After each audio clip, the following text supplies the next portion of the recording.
December, we had the pleasure to host here at Geisenheim University a hybrid conference on sustainable wine tourism with more than 100 people participating online and in person.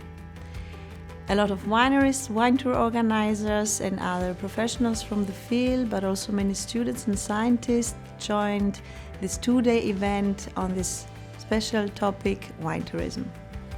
Wine tourism has grown significantly in relevance over the last 2 decades and is today of great importance in the wine industry. As for the future development, we clearly see a tendency towards change.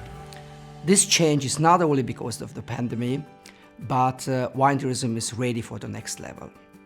The next level, the next big issue will be sustainable development.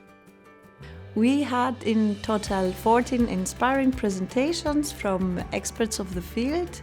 We had national and international boards such as the OIV, the German Wine Institute and the Wines of Greece. We had featured scientists presenting new research on topics such as online wine tastings and the impact of the pandemic the last almost 2 years. And last but not least, we had several best practice examples from the industry. We still need, however, to understand what sustainable wine tourism is, how it works, what are the dimensions, what are the limits, and which measures count to this development. That was the reason we organized this conference, to shed light on all of these questions.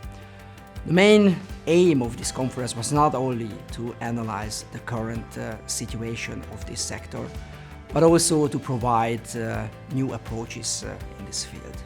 Therefore, both academic and practice-oriented topics have been presented in order to provide new approaches, ideas from different perspectives. The conference was organized by the Hochschule Geisenheim University and the University of West Attica in Athens in the frame of the WOW project, which is a research and teaching cooperation between the two institutions in the field of enology, viticulture and wine business. We would like to thank all the speakers for their contribution, and if you missed the presentation, you still have the chance to watch them on our webpage.